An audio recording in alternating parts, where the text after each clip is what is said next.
Miles. I work in addictions, drug and alcohol addictions in London. And what I'm going to do is, basically I'm here to introduce you to Srimataji, who was last here 6 years ago. And I'm actually going to start by telling you a little bit about myself. And then we'll talk about some of the principles behind Sahaj Yoga. And I hope we're going to have a pleasant, fairly informal meeting. So if anyone can't hear what I'm saying, or just wave, shout, speak up, feel free to join in.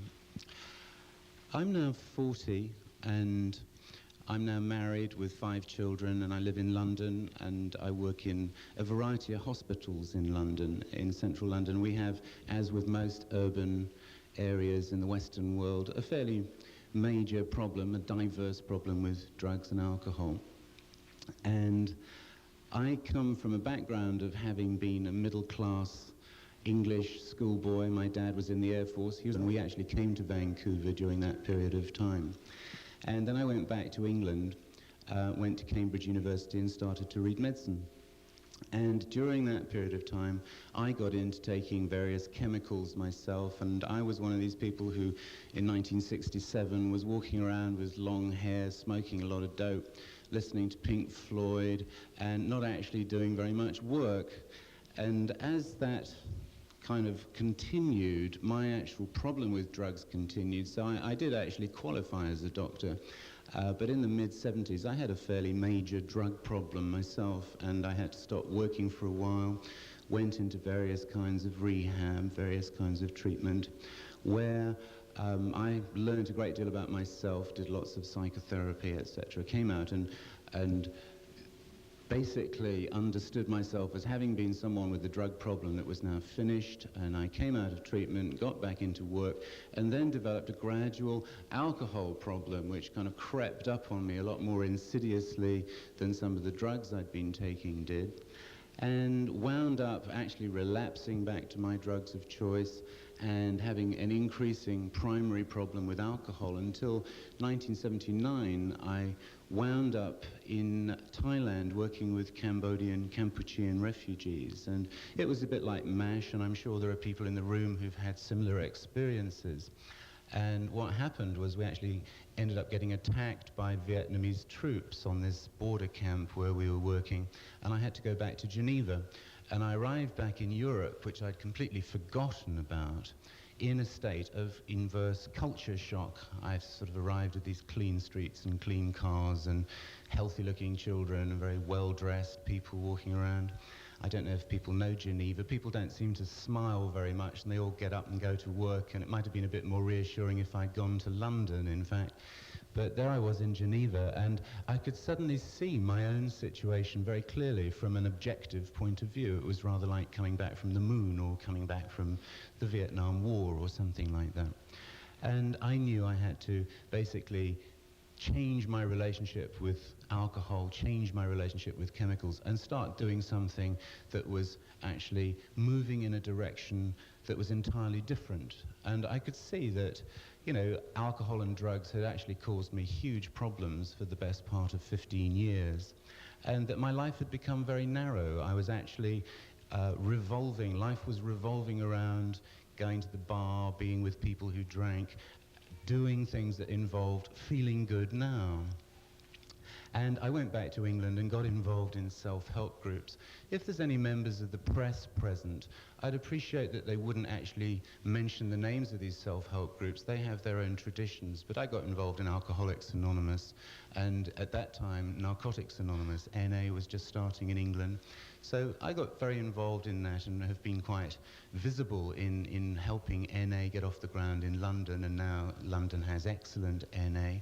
If anyone from the press wants to mention that I got involved in self-help groups, if they'd simply refer to self-help groups without mentioning NA and AA specifically, I'd be very grateful for that.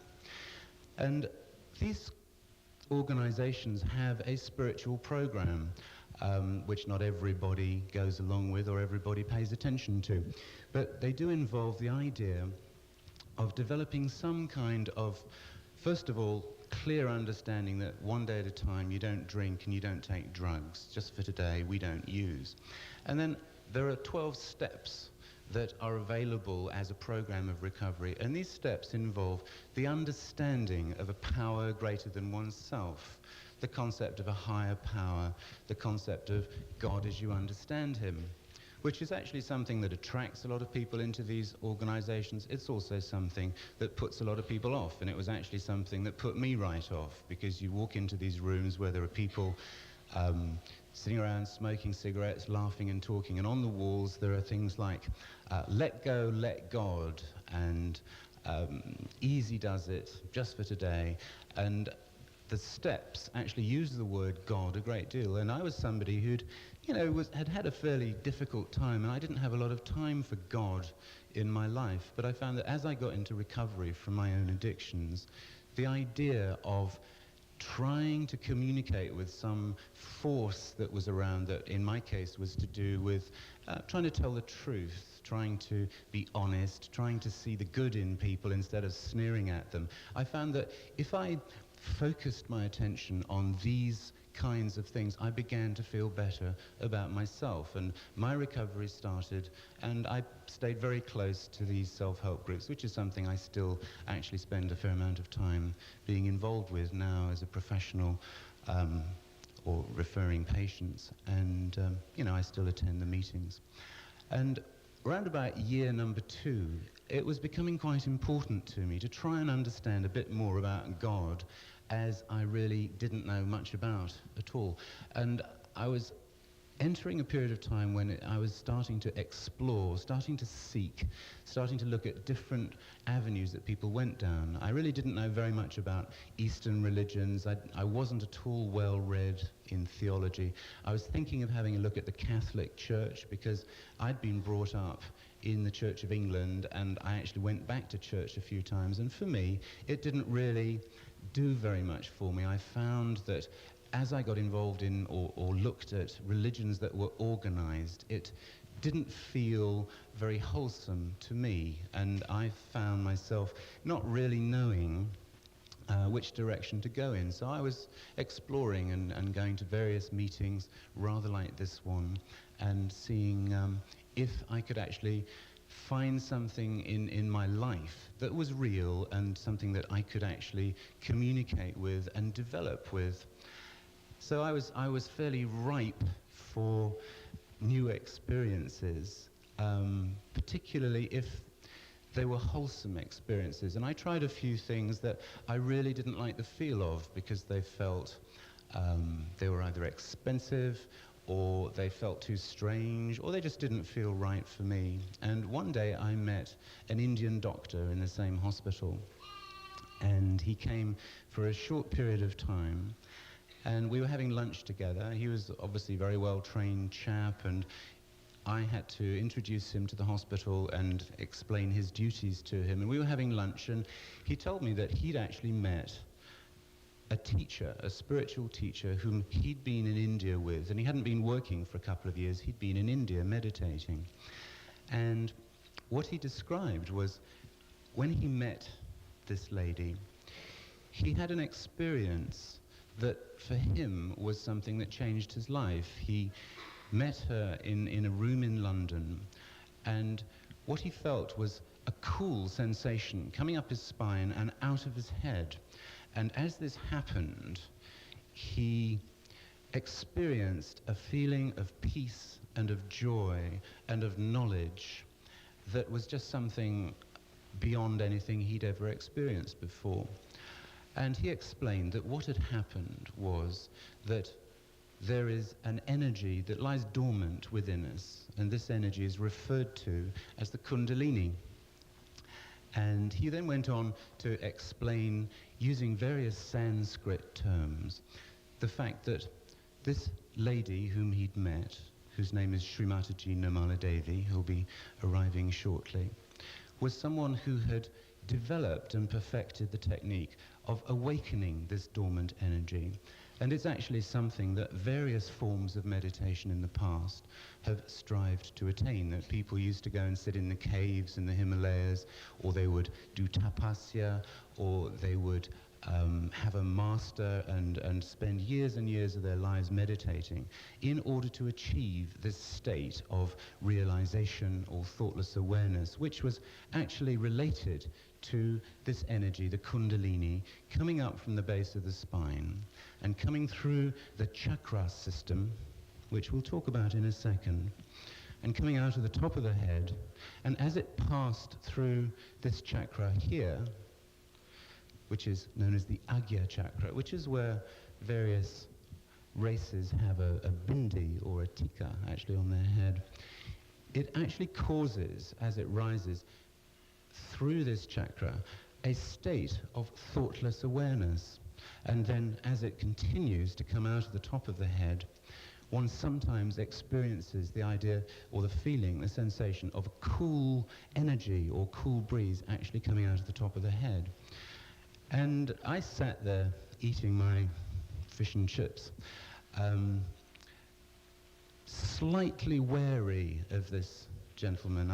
This was not something I immediately felt very comfortable with, and I actually asked him rather facetious questions like, do you eat chutney with kundalini? And he really didn't like that. He said, look, if you want to be frivolous, that's fine, but this is actually important to me. And if you want to talk about it, that's fine. But, you know, please take me seriously. So I did. And I found myself not eager to rush into it, but certainly curious. And I also began to feel increasingly, just during the course of this meal, increasingly comfortable talking to this chap, because what he was describing about his meditation didn't actually involve him doing anything strange. He wasn't dressed up in funny clothes, he wasn't eating funny food, he wasn't leading a weird lifestyle or anything. He was actually working as a doctor in London, and I could tell that he was an extremely good doctor, and we sort of related well with the conversation that we had. And I just began to feel curious. And so I said, well, is this something that I could experience? You know, do you think it's something that, you know, might be something I'd be interested in? And he wasn't at all pushy about it. He wasn't somebody who was saying, yes, you've got to come and try this. And so he arranged for some people to come round a couple of days later. And I was sitting in my room. I was actually on duty in this hospital. And these people came and stood behind me, and he said, well, what we're going to do now is work on you. I was just sitting comfortably in a chair. And they stood behind me, and I was sitting there rather hoping that some kind of cosmic thunderbolt was going to come through the window and I would have an astounding experience that was going to completely revolutionize my life. And I was sitting there tingling with minor anticipation, wondering what I got myself into. And what happened was these people who were very pleasant, ordinarily dressed people. One guy was a professional architect, and the other person was a French teacher.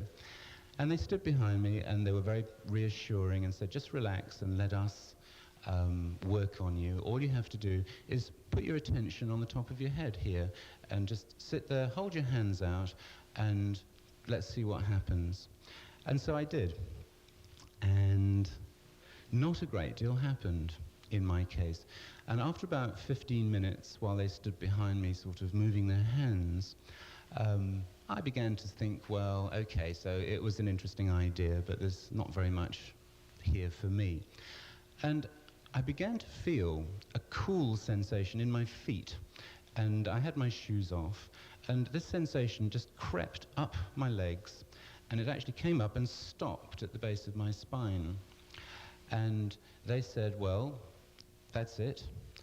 We're going to go now. Things will work out. And I asked what had happened. I said I actually thought there was a draft coming in from a gap under the door, and there actually wasn't. I mean, I went and checked, and there was no draft coming in, and I was left with this cool feeling in my legs. And they left my room, and they said, you know, give us a call, and we can continue, we can work on you another time. But now, just relax, and you'll probably sleep quite well tonight, and just see what happens. And they left, and I was standing there in my room, and I became aware that my visual perception had actually changed slightly. just looking around the room, the colours, say, on that exit sign, were slightly more enhanced. It was as if I'd taken a small amount of mescaline or something like that, but it just wasn't in any way a drug experience. And I put my hand on my head, which they'd asked me to do when they were working on me, and I felt what felt like a sort of bubble of cool air that was here. And I also felt quite comfortable, quite relaxed, and very calm. And all I knew was that something had happened, and I didn't know quite what it was, but I knew that inside me there was nothing wrong with this. There was nothing that was going to damage me in any way. And I decided that I was going to explore it further, which I did, and I did it with reservations and with great caution. And some of the people who were around Sahaj Yoga at that time were a bit strange, and some of them aren't around anymore. And I'm not somebody who's particularly drawn towards things that are Eastern. I mean, I was never a hippie who went to Kathmandu, for instance. I got about as far as Dover and ran out of money. But so I wasn't somebody who had a powerful experience, who embraced the whole business of Sahaj Yoga within the first hour of having come in contact with it, although there are in fact some people who do actually have experiences that are more powerful. And as I kept sort of in contact with the people who I trusted, and I was pretty cautious, and I would only go and talk to people who I liked or trusted. There were one or two people who were a little bit too cosmic for my own sort of comfort.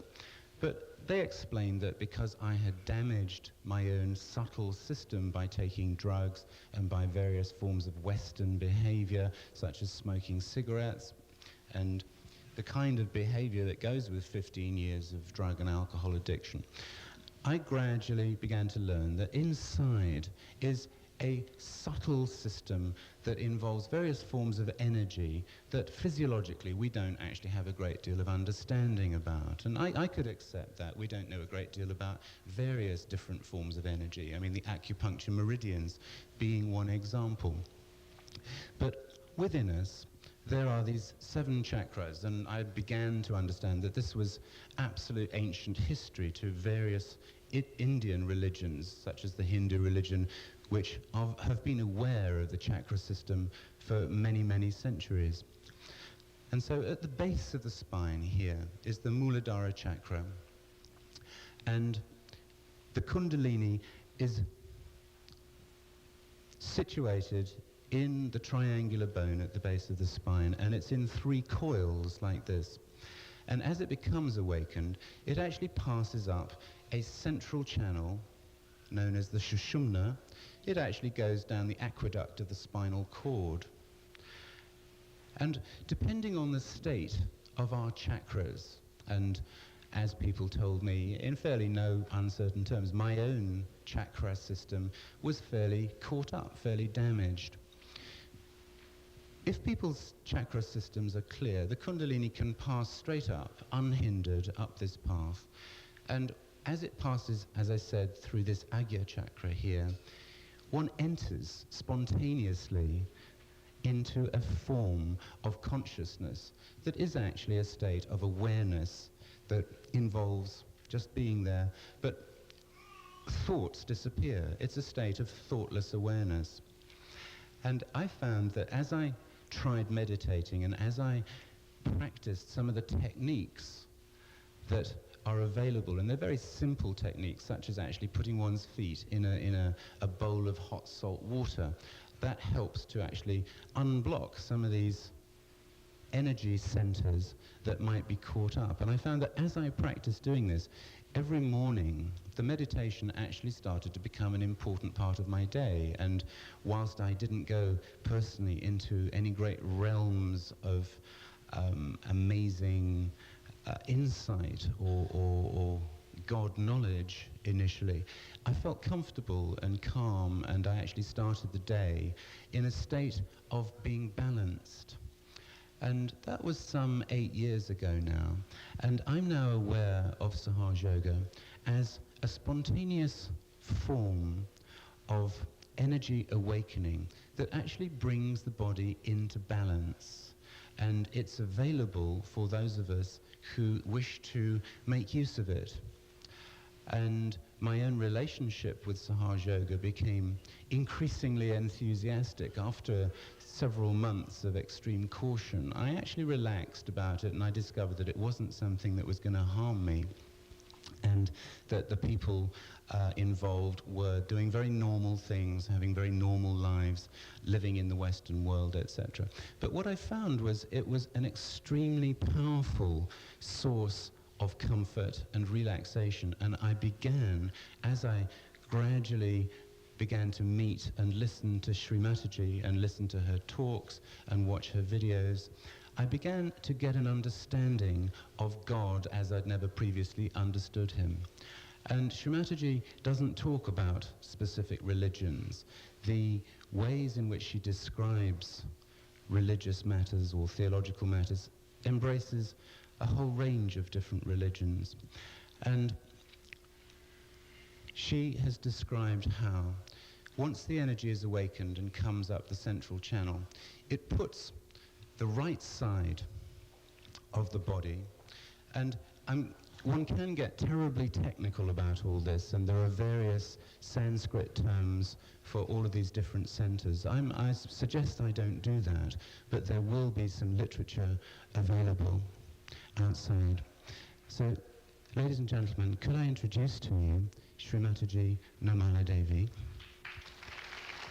Bow to all the seekers of truth.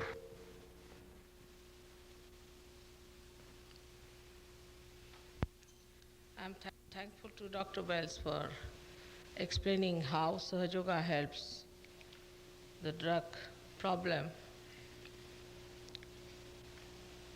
But when people take drugs also, what they are doing is they are seeking the truth.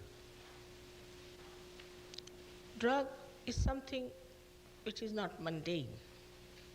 And when they are so frustrated in life, and they have no meaning in their life, and they don't understand why are we here, then they take to all such things like, it started with hippie culture, it started at that time going away from the norms of life.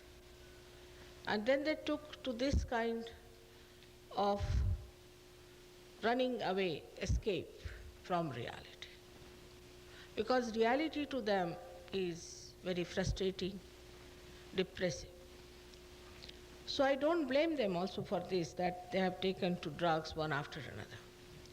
And as you start taking any drug, it creates a habit. And this habit is created by the left side channel within you. And to make this habit, any habit, all right, one person, the one who is suffering from these habits, has to be empowered. And that power is only possible when we become the spirit. We have to be the spirit. We are not this body. We are not these channels either. We are not the subconscious. And we are not the supraconscious. We are not this ego or these conditioning and these habits. Because we say, I have got habits. So who is this I? I have got children. So who is the I? I have got two eyes. So who is this I? We never say, I am the eyes. So in subtle ways, we know that I is different. When the doctors also call it as autonomous nervous system, they should ask one question, who is this auto? Auto means the one who drives the car. For example, we call it automobile, but there has to be a driver. So one has to realize that there is something missing still in a human awareness. And that's why all these problems of different types have arisen. Suddenly, starkly, we are facing them, like ecological problems. All kinds of imbalances in life have come. The reason is that human awareness or the mental projections, when they move in a linear way. And when they move in a linear way, they recoil and trouble us. You went into science, all right, science, where atomic energy, then the waste, then all that repels you. These are all transitory things. There are so many transitory things we indulge into. So the essence of all the religions, if you go to the essence of it, not to the outside horrible nature of there that you see, but if you go to the basic essence of it, is this, that you should seek the eternal and you should look after the transitory in a way as much as it is required in its own limitations and in its understanding. This is where we have failed the second part, and we have run after the transitory things. Just now I was driving through the park and I'm so enamored always by cedar trees, and there's so few left now. In 6 years' time, so many have disappeared. Because we go all out into one direction. Now money making should not be the aim of life. Because we have seen that people who have money are not very happy or peaceful people. It doesn't give you that peace, that joy. People talk of peace and of having no wars, and this is so superficial. There's something gone wrong with human beings somewhere, and they need today is the transformation. And this transformation is only possible if they get the enlightenment, and in that light they see where we are wrong. For example, somebody is holding a snake and it's darkness. You tell that person you are holding a snake, he'll say, no, I'm holding a rope. How do you argue with him? Best is to put on the light and let him have a look. So the spirit within you, when it enlightens you, you see for yourself what's wrong with you. You become your own master, you become your own guide. You don't need any guide. And this happening has to take place in these modern times, because we have reached a point where we have started thinking, where have we gone wrong? And that's how seeking of the truth has started. There are so many people all over the world who are seeking truth and falling into the traps, say traps of drugs, all kinds of these things, like they use tarot, this, that, all sorts of things, and all outward things. Also, they fall into the traps of false gurus. And false gurus knew there is a market for befooling people, so they were here to make money out of you and to use you for their own purpose of making money. Now, this is a living process within us. As we have become human beings in our evolutionary process, we have to become the higher personality. And to become the higher personality, there has to be some way which has to be spontaneous. As we have become spontaneously human beings, in the same way, spontaneously it has to happen to us that we become the higher human being, where our human awareness becomes something much more. As Jung has said very clearly, that we have to become collectively conscious. Collectively conscious. Now, this is not just I'm saying that we are all friends, Canadians, and all of us are friends, and talking about we are brothers and sisters. It's all outward. When it comes to reality, we find we are not friends. Even in one family, we find there's no love. The reason is this collective consciousness is a part and parcel of your central nervous system. So it has to manifest on your central nervous system. How it works out is that once you become a realized soul, or you have your second birth, as they call it, when the Kundalini pierces through your fontanelle bone area, and you get connected with this all-pervading power, then your spirit manifests. And the spirit is the collective being within us. Then you start feeling on your fingertips, clearly. On our fingertips, we start feeling the centers that are yours and the centers of others. If you can just decode it, If you could just decode it and know what these indications mean. For example, now here the centers are shown on the hand, that these are the centers are 5, 6 and 7, like we can see 5 fingers, 6 and 7. These are the 7 centers on the right hand side which they deal with your physical and your intelligence or your mental side. And the right hand deals with your future. While the left side also we have 5, 6 and 7, and these deal also with the 7 centers within us. Now even a child, if she is a realized soul, even if there are 10 children who are realized souls, you just ask them to put hands towards somebody, close their eyes, or you can tie up their eyes, and they will tell you the same thing. What's wrong with this fellow? They'll raise the fingers, whatever is wrong with that person, and immediately you can diagnose the person, what the problem with the person is. So now the whole system is working out towards our destruction in a way because we care so much for transitory things. Now transitory things are transitory because inbuilt within them is the power to destroy, otherwise they would have been permanent. So once we run after the transitory things, at a point it reaches and relapses on us, and the destruction of the society starts. Destruction of all that is beautiful within us destroys. And gradually we become like robots, or I don't know what to say, because the human beings lose their beauty of their love, of their understanding, of their oneness, that they are part and parcel of the whole. The microcosm has to become the macrocosm.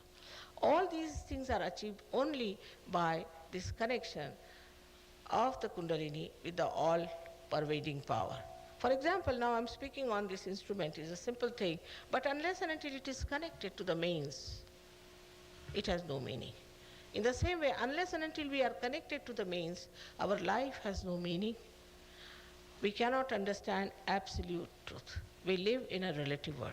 For some people this is very good, for some people this is very good, some people say this is ideal, but it is not. How are we to decide that this is absolute? Absolute can be decided only when you have reached that point of absolute truth. The spirit is the one which is the source of absolute truth, absolute love. We can call it a complete pure love, and it is pure knowledge. This spirit is within us, in our heart. Only thing, it has to now manifest into our attention. And when it manifests in our attention, even our attention becomes very powerful. Even with your attention you can do many things. Of course, all benevolent, nothing harmful or destructive. You can pay attention to somebody and it works so wonderfully. All these things are within us like a computer we are. We are already a computer in a way, because we don't have to program ourselves to see what is the color of this and that. But this computer is a divine computer. And a new race comes up out of this, which is enlightened, which has collective consciousness, which has the power. So such a person becomes extremely dynamic, very powerful, at the same time extremely compassionate and loving and patient. He becomes very peaceful. This is the personality advantage. But he gets powers to raise the Kundalini.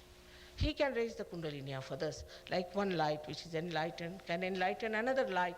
In the same way, you can have the power to raise the Kundalini and give realization to others. That's how Sahaja Yoga spreads. And it has worked wonders in so many countries.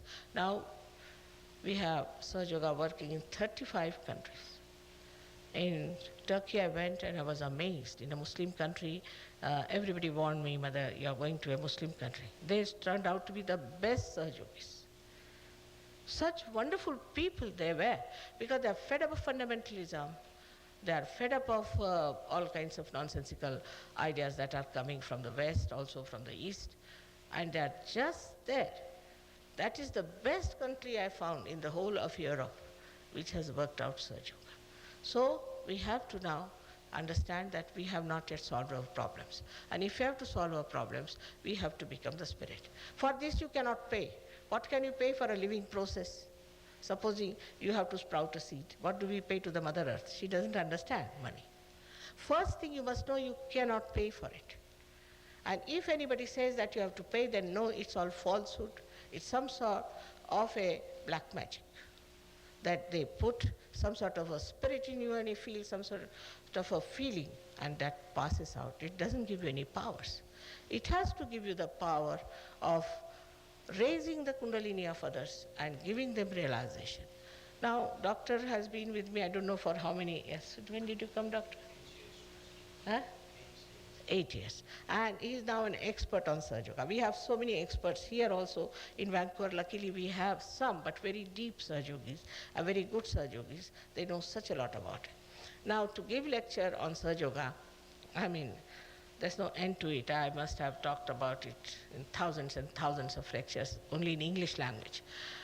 And you all can listen to that, and you can all have the tapes and everything. But talking about the knowledge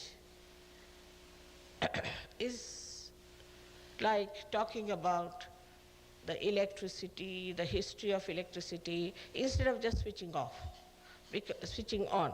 Because after all, it's all built in within you. So better is to get your realization, and then better talk about it and know about it and get all the knowledge. In that light, you will understand it much better than without it.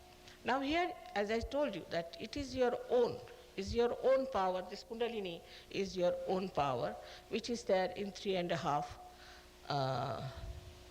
coils. And coils means Kundalini in Sanskrit language. That's why it was called as Kundalini. Now this knowledge developed more in India and in other countries also. I was surprised the other day, my son-in-law was doing some comparative studies. He told me that in South Africa, they have made the picture of Kundalini and chakras long time back. And it is very surprising, in so many countries which were very old, like Greece and all that, they knew about Kundalini. It is amazing that they knew all about it, but the whole thing vanished into thin air, the knowledge, and became a very secretive knowledge. Now the time has come to talk about it and tell everything about it, because the divine, I would say, is anxious to save this creation, which is so important. So you are at the epitome of evolution. Just you have to break through. It is a little journey which is very simple, which is not at all disturbing, and it works out. But to keep this connection all right, to make this connection permanent, you have to little bit spend some time to understand it, that's all. You don't have to pay for it, but you have to give little time. After all, why are we having watches around us? We are having watches to save some time, to save ourselves. And this is a little time you have to give. Not much, but little time, and you can, within 1 month's time, you can become masters, if you really want to. Now, we'll have the process just now. I'll try to raise your Kundalini. But before that, if you have any questions, you can ask me. As I told you that it's a very big knowledge behind it. It's an ocean of knowledge. But just now, it's better that I would say you better get your realization, and then we'll talk about it. So if you have any questions which are relevant, don't ask me questions which are irrelevant, because I have not come here to take votes or anything. I have come here just to give you what is your own. So it's better that you ask me relevant questions, suggesting that you really want your realization. And unnecessarily wasting time is not good. It's not decent also, it's not civil. So if you have any questions which are relevant, please ask me, and I will be able to answer them, I hope so. May God bless you all.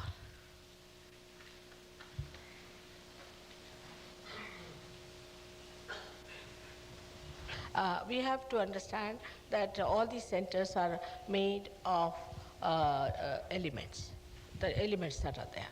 Now, what we have to do is to, when there is a imbalance in the elements, also in the basic body of the chakras, there is a problem. So we have certain techniques which are very simple to cleanse it, and it has worked. You know, we have cured, for example, I mean, we have not cured, I should say, the Kundalini gets it cured. Just by using a candle in a particular way, people have cured their blood cancer. Blood cancer. It's very simple. But you have to see to it. You see that it works. It has worked, no doubt, it has worked. So these things are, whatever are there, are not discovered today.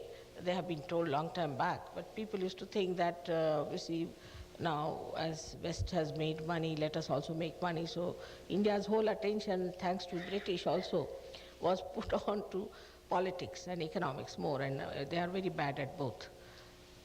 And the society in India is very good, and that is because of the traditional understanding about things that they had. The society is still maintained very well in India.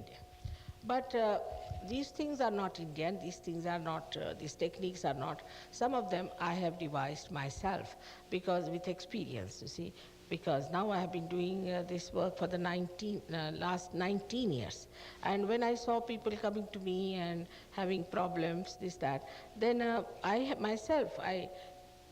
thought of these things, and these are all inspired things within me, and they have worked wonders. So as long as they work wonders, one should accept. For a doctor of that quality and a qualification should accept that lemons are important. Is something. Most of our nursery rhymes indicated that. I think like they have got oranges and lemon sold for a penny. If oranges and lemon can cure us, why not? They have to be cheap, they have to be simple. Then there's a Humpty Dumpty sat on a wall. It's a very interesting one. Means a egotistical fellow sat on a wall. And when he fell down, all the king's men and horses could not put them together. That's what it is. You see, the man who is full of ego. This beautiful London Bridge is falling down. I hope it doesn't fall down, but it is about. Gentleman with the beard. What about? How does music help to open up the sentence? Music has a way of carrying these divine vibrations on it. But music has to be divine also. The music which is erotic or something very base or very related to something very ugly doesn't work out. But if it is a proper music of a proper type, then it communicates. But that discretion only comes after realization. That, now Indian classical music, I don't know how many of you have listened to it, but it's a very, very deep music, very deep. I mean, nobody can sing like that, nobody can play like that. This much I know, whatever may be the quality of people in the West in that. It's a very difficult thing. And it's played spontaneously. And it's a very difficult thing even to understand and to appreciate. But when these people got realization, now they enjoy it so much, just automatically. They enjoy it. So, you see, what you enjoy there is the vibrations. You feel the cool vibrations and you start enjoying it. You see, the other day I was in Cincinnati and 3-4 children came very sweetly standing before me, about 10, 11 years of age. They said, "Mother, thank you very much. We enjoyed your lecture very much." I said, "Really? What did I say?" "That we don't know, but we enjoyed." And they were sitting very quietly throughout, all the children. Would not move out, would not run about, anything. I was so surprised, but we enjoyed, that's the point. Because these vibrations, these cool vibrations, they soothe you down. And that soothing effects children enjoy. You need not understand it, but it soothes you. Because this music, the good music, I should say the music which is congenial, carries the waves of vibrations.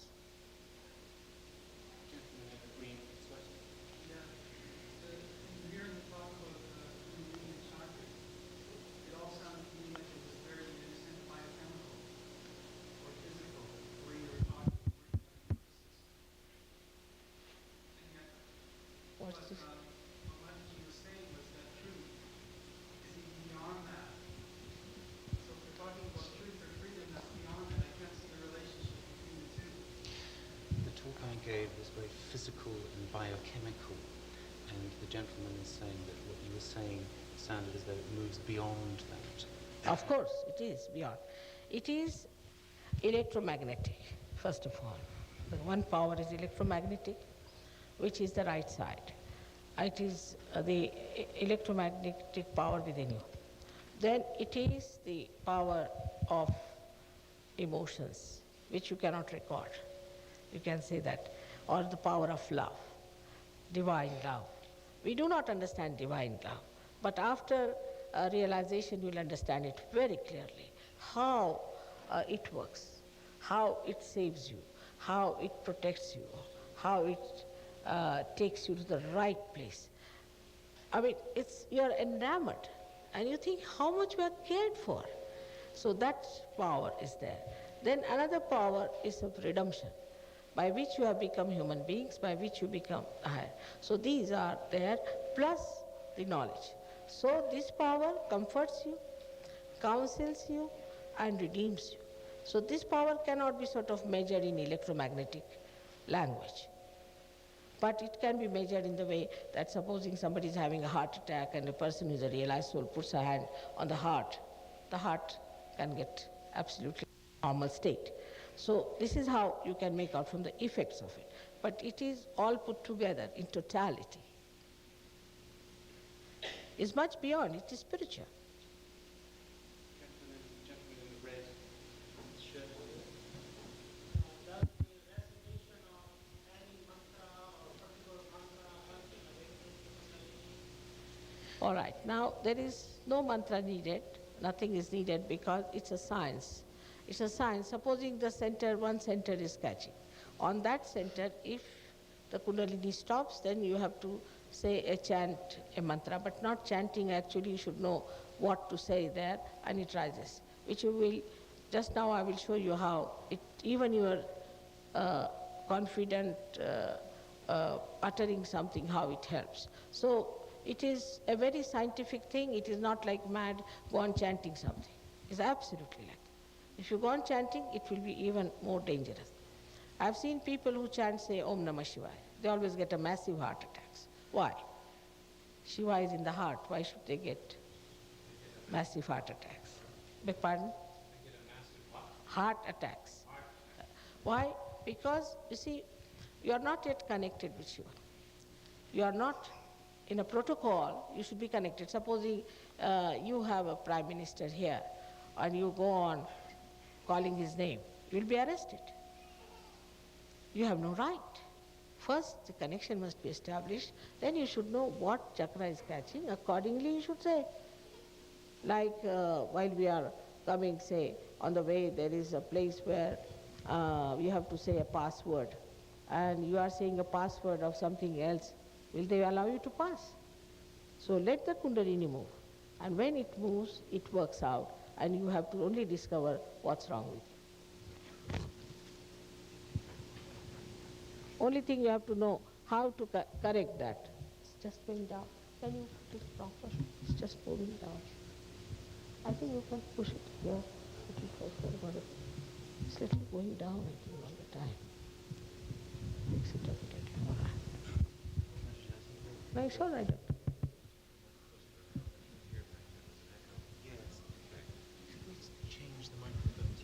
Is it? All right, I'm sorry. Sometimes because it's going down, up and down like a yo-yo. We haven't heard much of what you said. Really? Yeah, so I'm sorry for that. He's saying he didn't hear much of what I said it.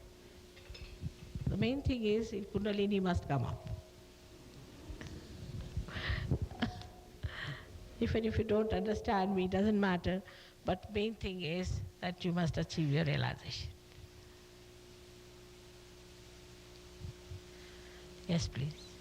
Are you suggesting that that all of us here this evening could quite easily arouse the Kundalini if we follow certain practices? Yes, I hope so. You mentioned a time of 30 days or a month. Is that possible? Of course, of course. But you suggest also that the arousal of the Kundalini is like a self-realization or illumination? Of course. It is self-realization. But as I said, today you might get your realization in the sense the awakening will take place. You'll feel the cool breeze around you. You'll feel on your fingertips. You may feel the cool breeze coming out of your fontanelle bone area. Of course you will feel it, most of you. But you may go home and start thinking about it, analyzing it. Then it will go back to your mind, the Kundalini. Now the thing is that it, like a loose connection, I would say. That's easily understood. If something is a loose connection, you see, it comes and goes in the same way, like this mic. You see, so the connection should be all right.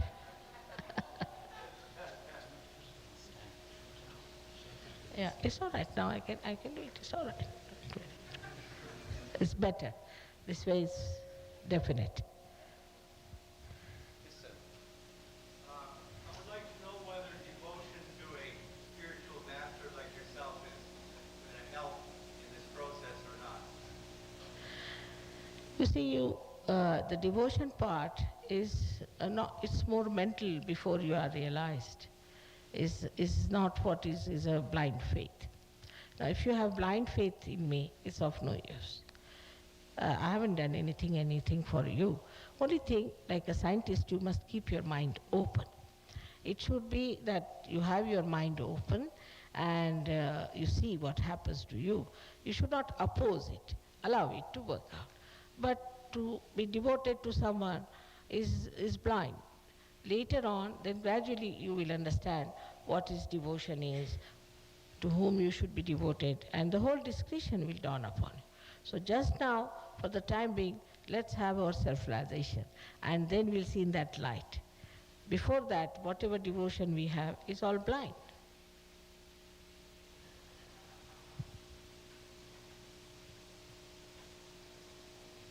Any other questions for Srimati? Yes, sir.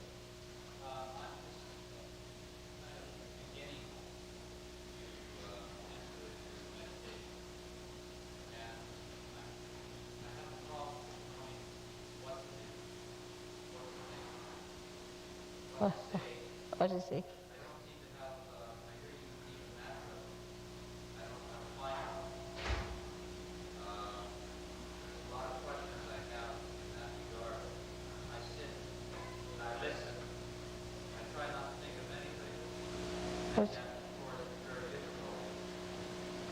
What?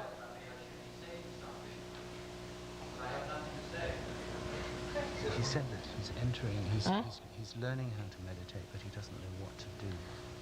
Is he a Saj Yogi? No, Shrimataji. Ah. And he's doing different forms of meditation. You see, we cannot guarantee for other different types. Whatever you are doing with them is different. This is a simple method which you will understand and follow.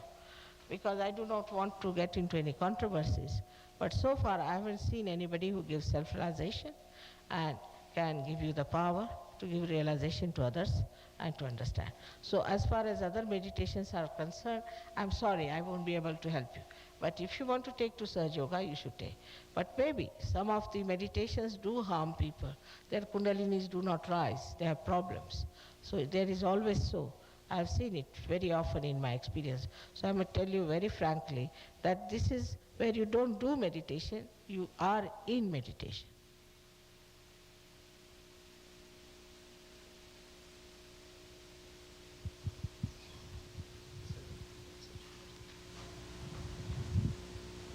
Yes, sir.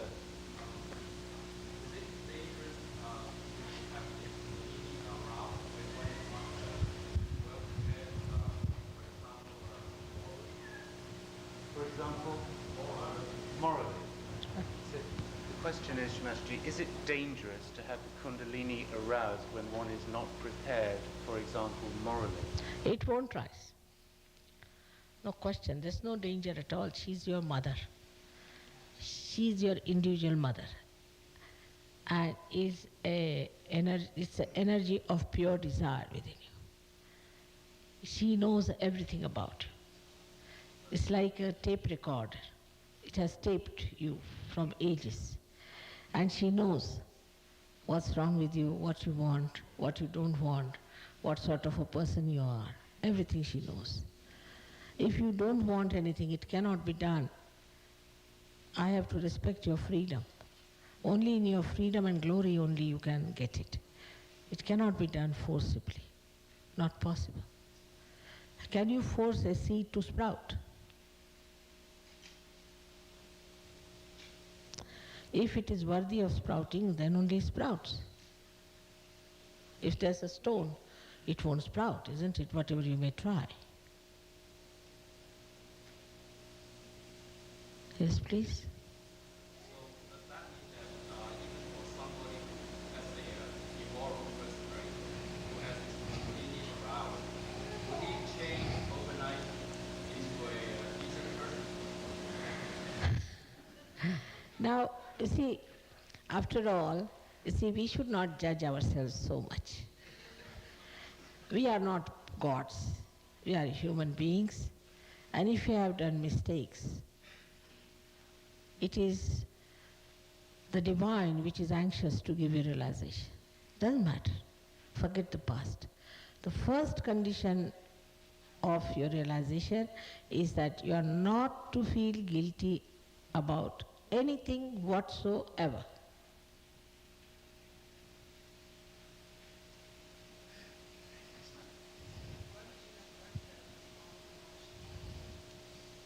The question was, why would someone get a heart attack when saying Om Namah Shivaya? See, because Shiva resides in your heart and you have no connection with that.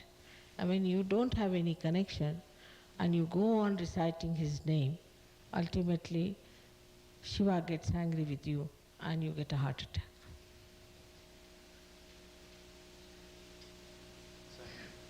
How would you define self-realization, or what types of thoughts or impressions do you receive when there is self-realization?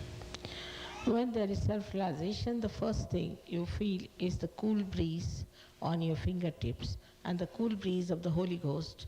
Holy Ghost is the, you see, the Kundalini is the reflection of the Holy Ghost, which is the power of God's desire.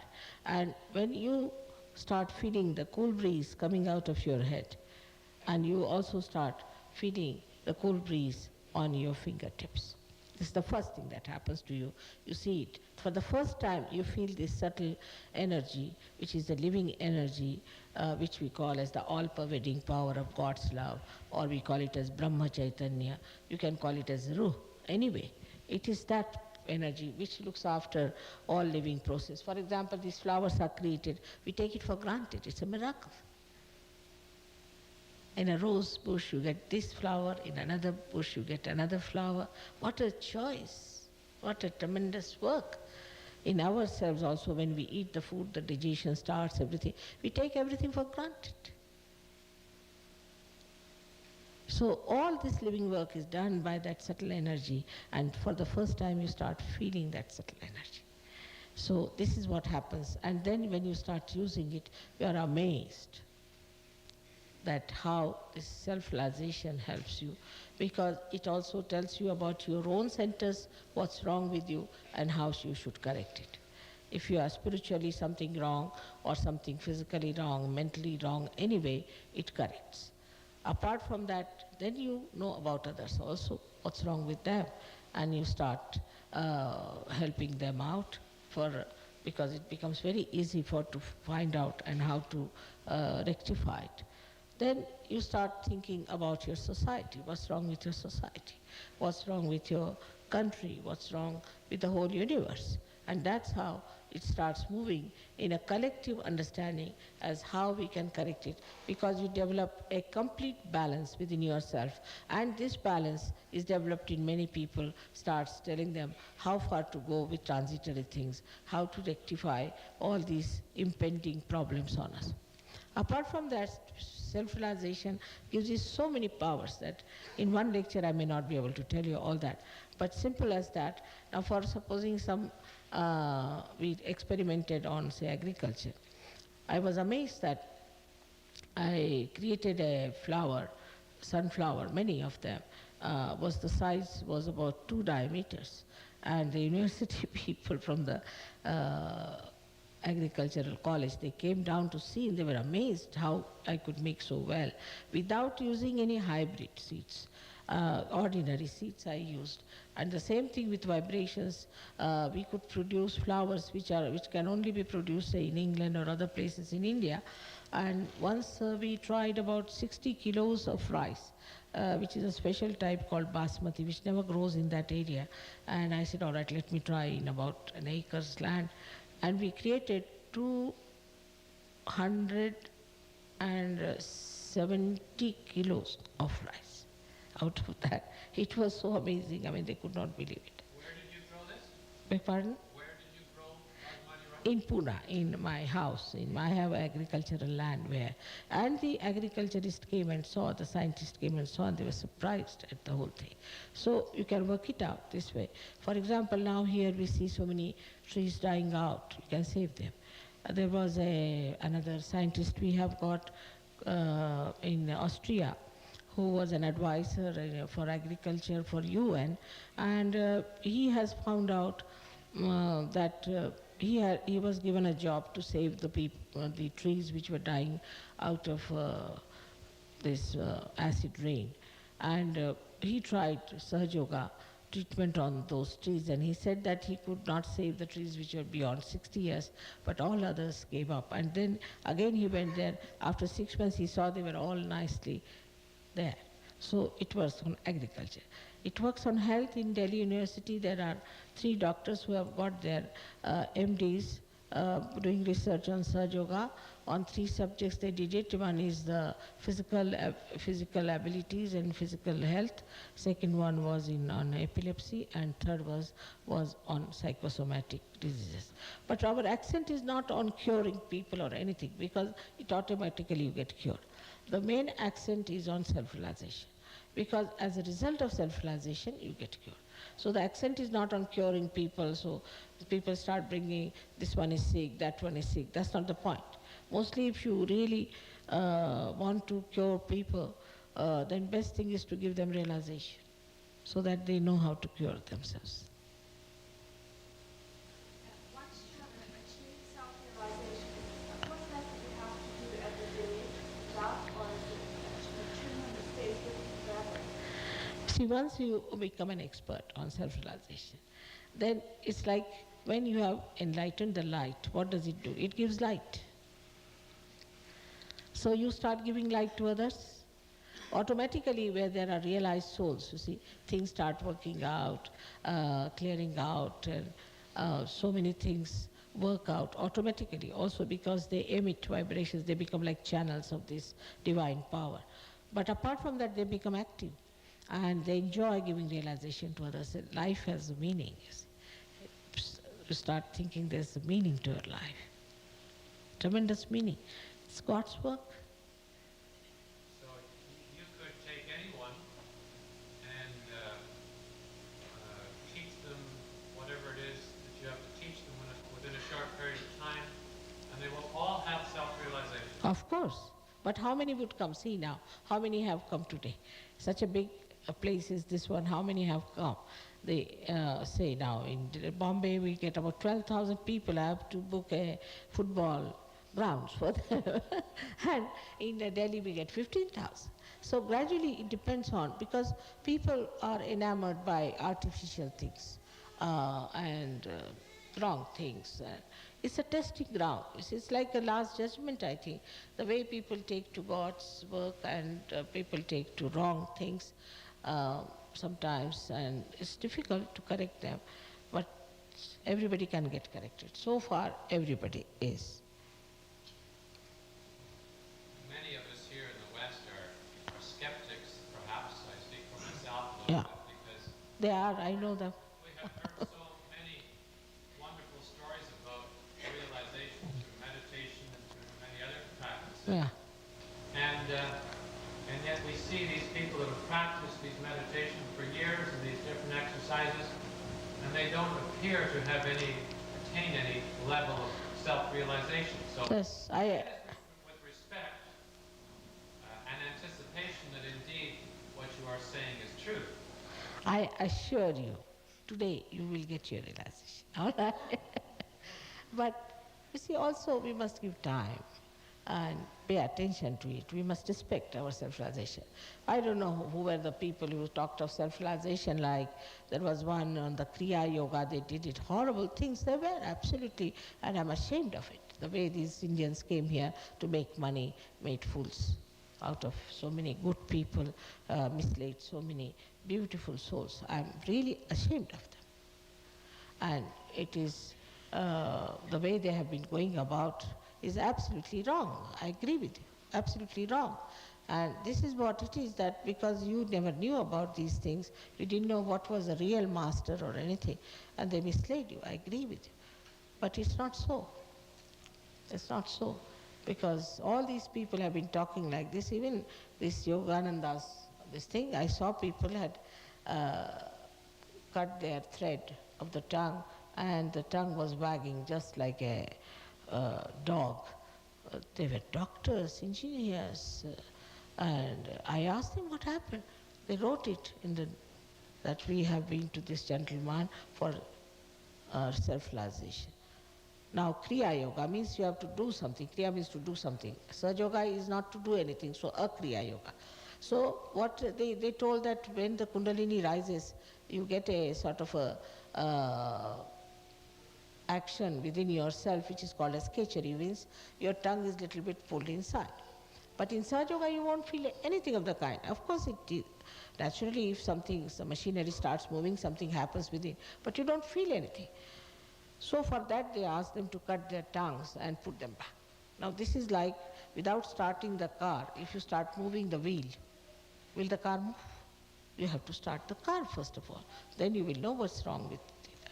So also people were so much seeking that they just fell a prey to it. Just fell a prey.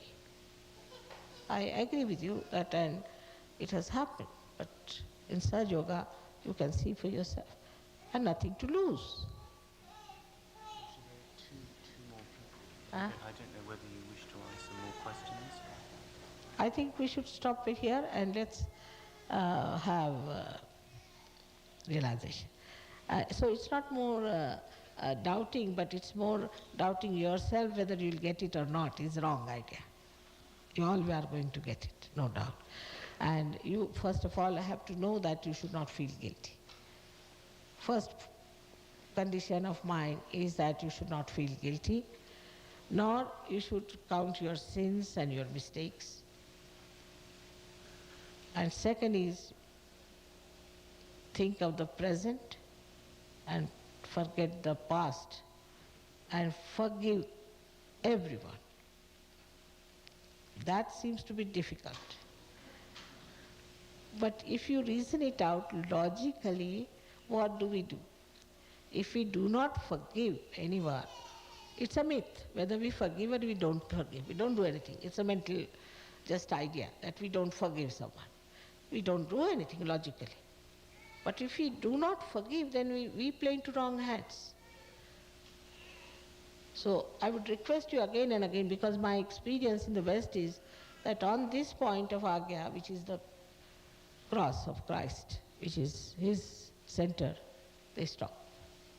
Kundalini stops because they don't forgive. Just to say from your heart, I forgive everyone, will help me so much and help you so much. Just forgive, because it's no use remembering who has harmed you, who has troubled you. No use thinking about them. Let them be looked after by the Divine, and Divine will take care of them. So just forgive everyone.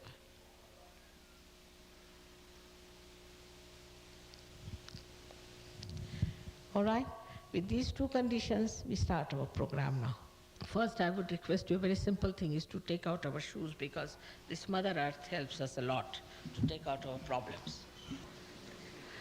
Now, we have to very pleasantly place towards ourselves that we are entering into the kingdom of God. So we have to be very, very pleasantly placed towards ourselves.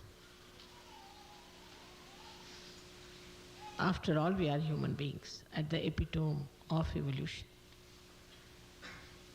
And we should not judge ourselves. Let the Kundalini judge. She knows. She knows everything about you. So let her judge you, you don't judge yourself at all. Now as it is, both the feet should be apart from each other, because these are two powers in this, is the left and the right, as doctor has already told you.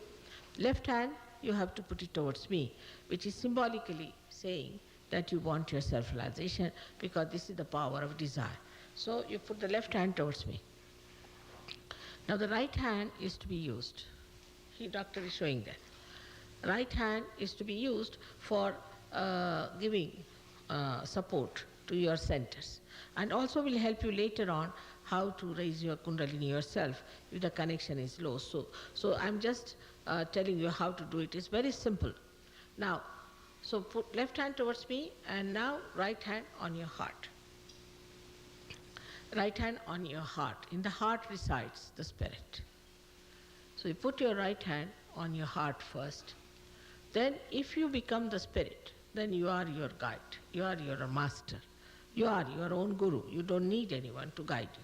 So you put your right hand on the left hand side of your abdomen, on the upper part. Now we work only on the left hand side. Now this is the center of our mastery, because all these great masters have created this center for us. So this is the center of our mastery. Then we take our hand down below in the low portion of our abdomen, absolutely in the low portion of the abdomen, which is the center of pure knowledge, which manifests on our central nervous system. So this is the center we have to press with our hand on the lower portion of your abdomen. Now again we have to raise our hand to the upper portion of our abdomen on the left hand side. We are working on the left hand side. Put the left hand like this, comfortably. You should sit comfortably. Now raise your right hand again on to your heart, which is the seat of your spirit, or the spirit is witnessing everything. Now put the right hand in the corner of your shoulder and your neck, and please put your head towards the right. Now this is the center which is caught when we feel guilty, and is mostly today caught up here because we feel guilty. But it's a very dangerous thing, because it gives us anginas and all kinds of spondylitis. Lots of diseases come from this center being blocked, and is blocked when we feel guilty. So here we have to put the hand to clear this out. Now we have to take this right hand onto your forehead across, and bend your head and press it hard. On both the sides you have to press it hard.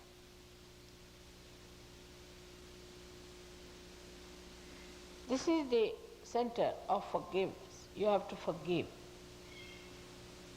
Now you have to take this hand on the back side of your head and push back your head on it like this. Here is the center. We have to ask for forgiveness from the divine, but without counting any mistakes or feeling guilty, just for our satisfaction. Now you have to stretch your hand, and in the center of the palm here, this is the place. You have to put this center on top of the fontanelle bone area, which was a soft bone in your childhood, here on top, and press it hard and put down your head. Now push back your fingers and move the scalp with a pressure, slowly clockwise, with a pressure, pushing back your fingers nicely, 7 times. Because there are 7 seats of the 7 centers, and this is the center through which the Kundalini comes out and gives you the cool breeze.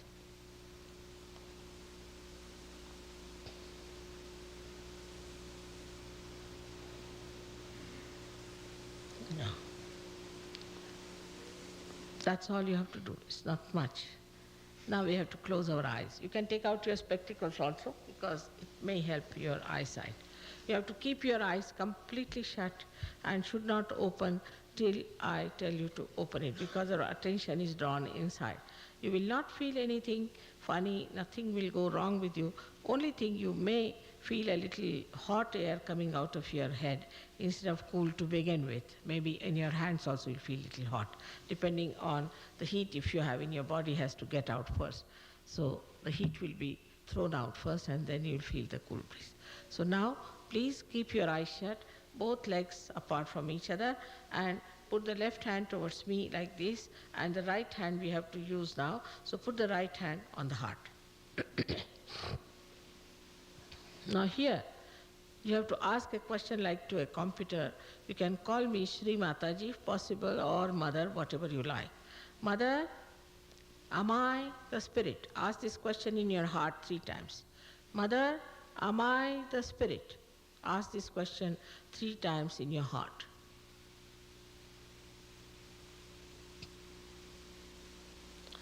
Now, if you are the spirit, you are your master also. So take down your right hand, the upper portion of your abdomen on the left hand side, and press it. And here you ask me another question. Mother, am I my own master? Please ask this question 3 times. Mother, am I my own master? I hope everybody is hearing me clearly. Mother, am I my own master? Ask this question.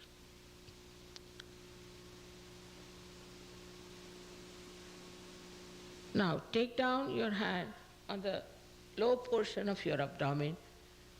On the left hand side, this is the center of pure knowledge. Now this cannot be forced on you. I have already told you.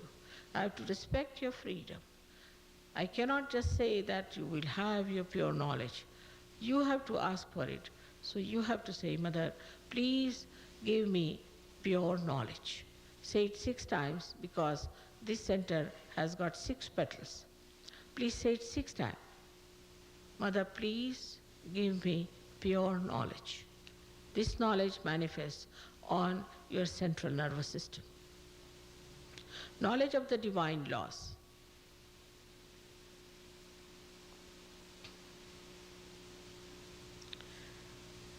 Now,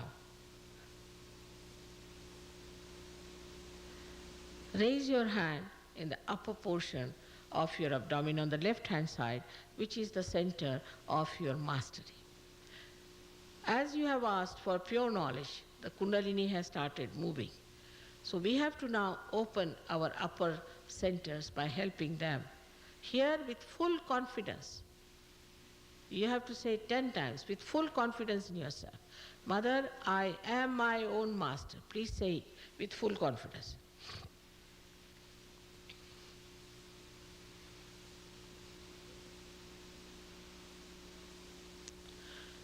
Please say it 10 times. Mother, I am my own master.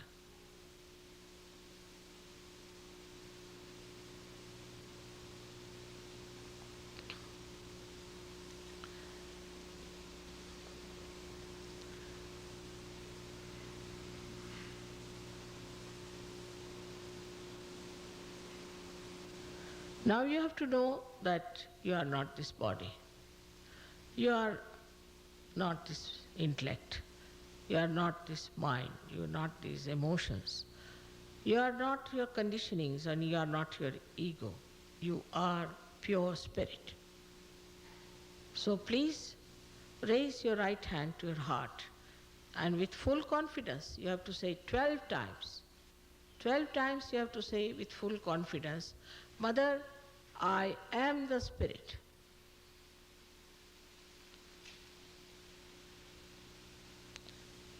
Please say it 10 times. Mother, I am the spirit.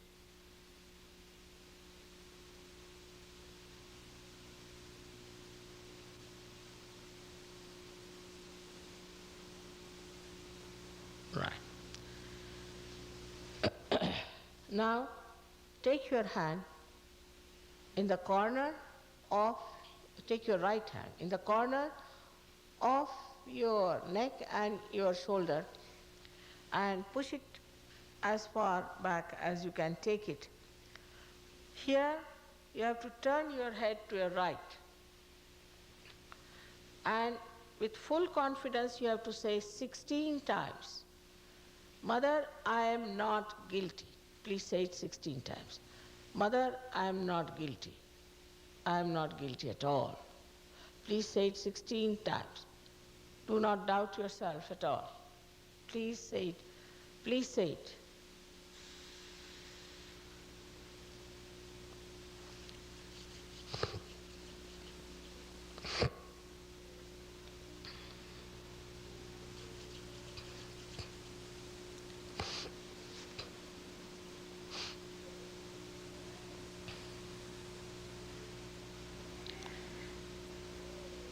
Now,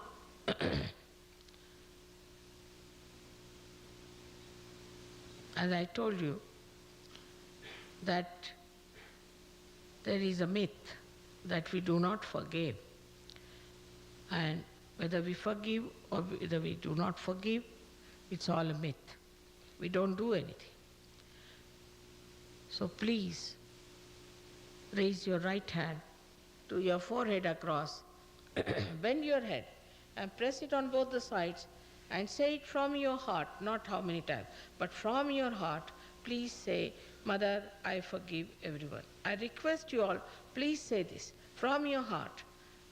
Mother, I forgive everyone.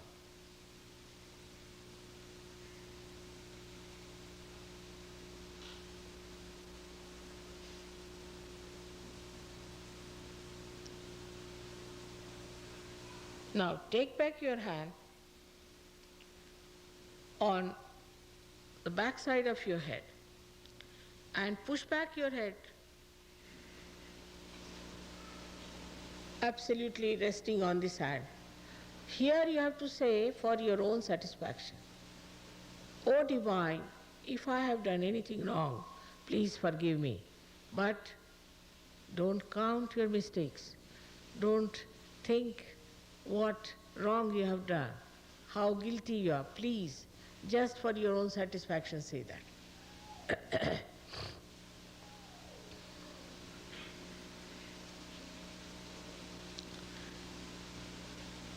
Say it from your heart.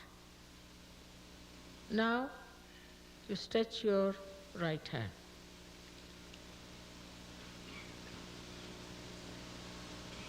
And bend your head.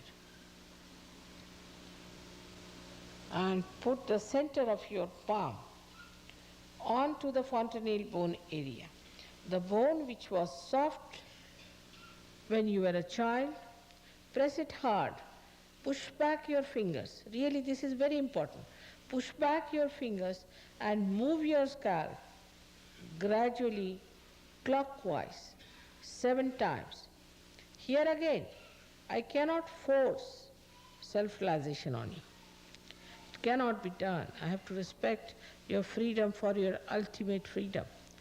So you have to say 7 times while moving your hand.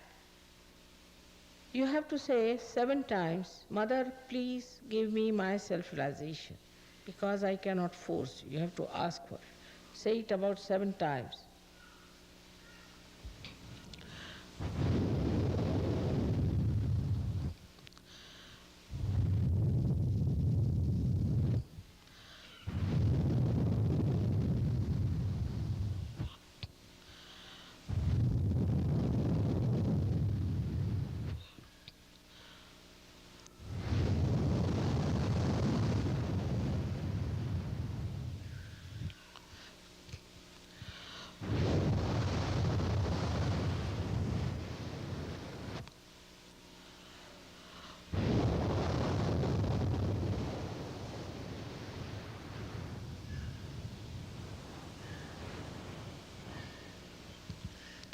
Now please take down your hands.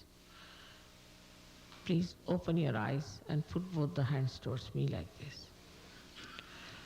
Now you can put the right hand little like that and put down your head and see for yourself. If there's a cool breeze, bend your head and see for yourself from with your left hand, little above your head. See if there is a cool breeze coming out of your head. Don't feel disappointed or doubting about it. Just try to see. With little concentration in the fontanelle bone area, you will be able to see it.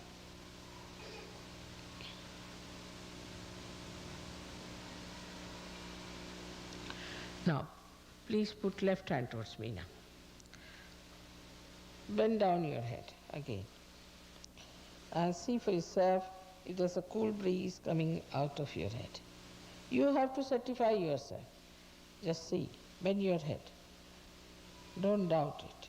It's coming out of your head. Now, again, push back. Push your hand towards me, right hand, and see for yourself with the left hand if there's a cool breeze coming out of your head.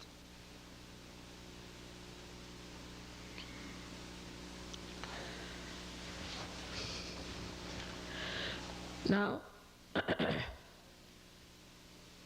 put both the hands up towards the sky and bend your head back and ask a question 3 times. Mother, is this the cool breeze of the Holy Ghost? Mother, is this the all-pervading power of God's love? Mother, is this the Brahma Chaitanya? Mother, is this the Ruh? Ask any one of these questions 3 times, looking upward.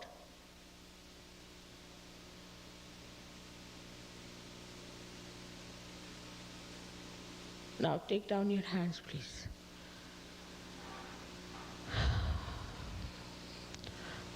Please take down your hands. You must be feeling relaxed and thoughtless. Now those who have felt cool breeze out of their heads or on their fingertips, please raise both your hands. Those who have felt the cool breeze out of your head and out of in your both the hands, please raise. Quite a lot of people have felt it. May God bless you all. And those who have not felt also will feel it. We'll organize something for them. And I would like to meet you people. Those who have felt and those who have not felt, all are welcome. And I'll see why they have not felt. You didn't feel it? Sure? No? Not sure. You have felt it. Your eyes are showing. Now just ask the question, is this the cool breeze of the Holy Ghost? Ask it. Is this the cool breeze of the Holy Ghost? All right. And don't doubt. Doubting Thomases cannot feel. All right. Open your mind. Just open yourself. All right? You are thoughtless. All those who have not felt can come here, and we have Sahajogis, they can help them. Plus those who have felt, I would meet them first, and then those who have not even then felt also, I'll meet them. I'll try to work it out. All right. Come along, let's see this gentleman who was worried. Come along, let's see.